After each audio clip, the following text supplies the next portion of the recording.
Hi everybody, this is Holly and welcome back to my Southern California Zone 9B garden. It's May 21st here in Southern California, so for us it's still spring and moving into summer, and I'm still gradually transplanting out my summer plants. And today I need to transplant out a couple of sugar baby watermelons that I grew from seed. So I'm going to show you how I do that. But while I do that, I want to talk to you about one of the biggest myths that I see on YouTube, and not just on YouTube, just broadly on the internet. And it's something that, if you ask those who know me, it is something that I talk about quite frequently, and it drives me absolutely crazy. And so I thought this was a good time to tell you about it. So what this myth is that you can't transplant certain vegetables. And these are fruits and vegetables that I have transplanted many, many times over my life. I've pretty much had a 100% success rate.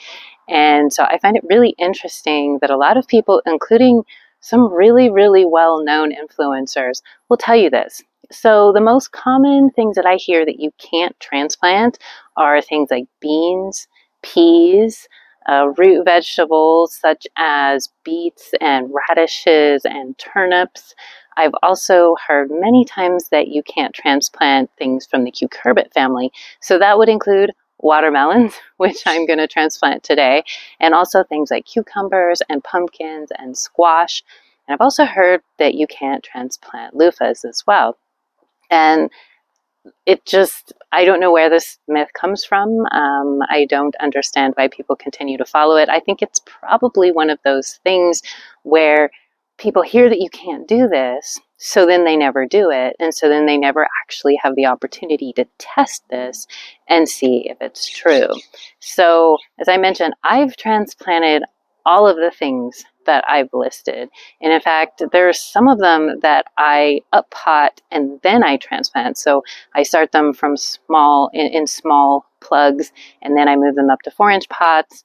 And for loofahs, sometimes I even up pot them twice before I transplant them out into the garden. It just depends on what the weather is like and how fast they're growing. And as I've mentioned, I've never lost anything. The only vegetable or fruit that I grow that I haven't transplanted yet are carrots. And I actually suspect that that is possible to do if you transplant them when they're small enough, because the idea is they have a delicate taproot and you don't want to break that when transplanting. But I think if you did it when they were small enough and you were really careful, you probably could do it and it would be just fine.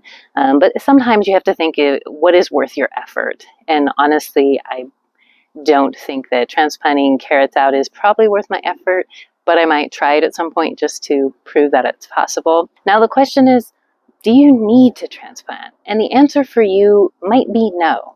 I've mentioned in previous videos, the reason why I start everything except for carrots in cell trays and then I move them out into my raised beds is because we have so many predators and temperature extremes that I really just need to protect my seedlings just to get them to survive before I put them out in the garden. But you might live in an area where you can direct sow, or that is plant the seed directly out in your garden and have no problems. And so I'm not suggesting that you shouldn't ever direct sow. I'm just saying that if you are having trouble with direct sowing and you want to try transplanting, don't let these myths stop you.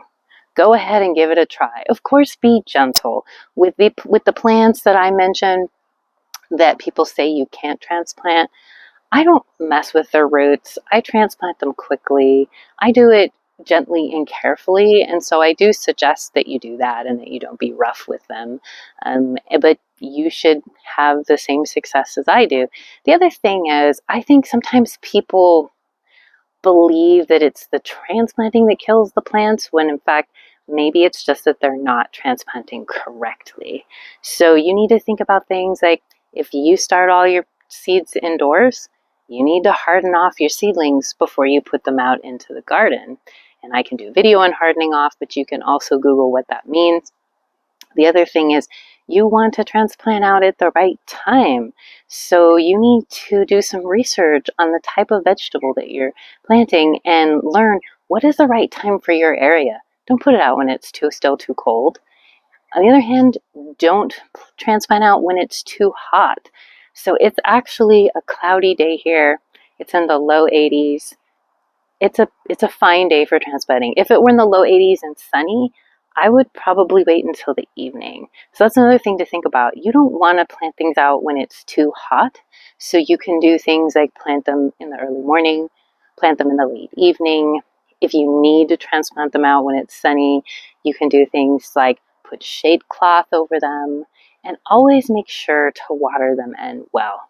So I think that probably people are making other mistakes with transplanting, and then they're deciding that it's just because you can't transplant certain types of plants, and when in fact they just are putting things out at the wrong time or not transplanting them correctly.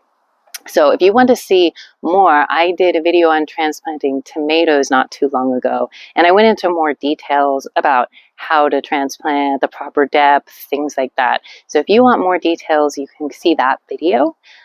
If you have any questions or any comments, if you have been transplanting these fruits and vegetables as well with no problems, or if you've been having problems, let me know in the comments below.